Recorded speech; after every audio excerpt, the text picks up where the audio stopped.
Class 9th history का एक question पढ़ेंगे जो चैप्टर 2 का क्वेश्चन है। Why did Tsarist autocracy collapse इन 1917। जो ज़ार का साम्राज्य था ना वो कैसे कोलैप्स हो गया था।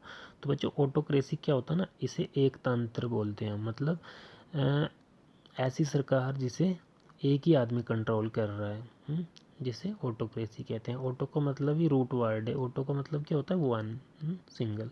तो क्रेसी होता है मतलब जो सरकार है। तो ऑटोक्रेसी मतलब एक ही बंदा जिसे कंट्रोल कर रहा है, तो वो होता है ऑटोक्रेसी। जैसे आज कौन है हमारे वर्ल्ड में, कौन बंदा एक ही कंट्री को कंट्रोल कर रहा है, वो है ये हमारा नॉर्थ कोरिया। नॉर्थ कोरिया का किंग है। ओके, सो हम नेक्स्ट में पढ़ देखते हैं अब क्या रीजंस क्या थे। तो रीज़न क्या था कि जो ज़ार था ना, जो वो रशिया का किंग होता था ना उस टाइम, उसे ज़ार बोलते थे।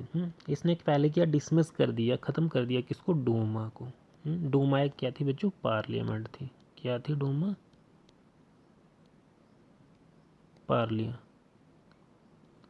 पार्लियामेंट थी। पार्लियामेंट को डूमा कहा जाता था।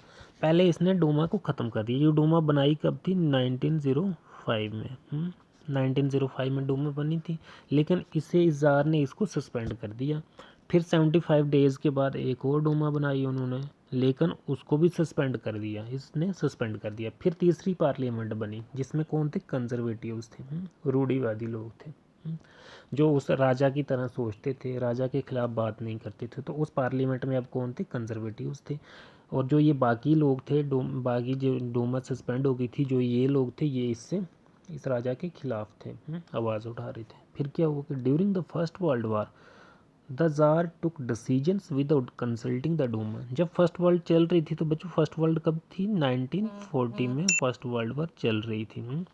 तो जब ये ज़ार कुछ डिसीजंस लेता था ना, ये डूमा से नहीं पूछता था, पार्लियामेंट को पता ही नहीं होता था, अपनी लेवल के ऊपर डिसीजंस ले लेता था। तो इससे भी लोगों को बहुत सारा गुस्सा था। फिर क्या, large scale casualties of Russian soldiers in the war further alienated in the peoples from the ज़ार।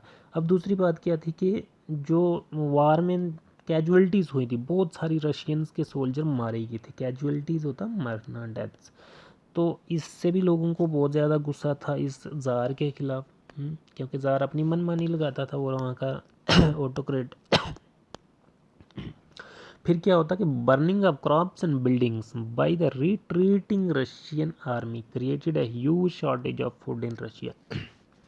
फिर क्या होता है कि जो रशिया है ना, ये वर्ल्ड वॉर फर्स्ट में ऑलमोस्ट हारने वाला होता है। तो ये क्या सोचता है कि यहाँ की जो आर्मी होती है ना, ये जहाँ पे जंग लग रही होती है जिस पार्ट में, तो वो रशिया की आर्मी वहाँ उस एरिया की क्रॉप्स को बर्न कर देती है, जला देती है, बिल्डिंग्स को तोड़ देती है, क्योंकि उस आर्मी उसको लगता है कि कहीं वो दूसरी आर्मी इस तरफ ना आ जाए, इसलिए वो सब वहाँ पे तहस नहस कर देती है, जिसकी वजह से शॉर्टेज, खाद्य पदार्थ चीज़ों में बहुत कमी आ जाती है और रशिया के लोगों को और ज़्यादा गुस्सा आता है।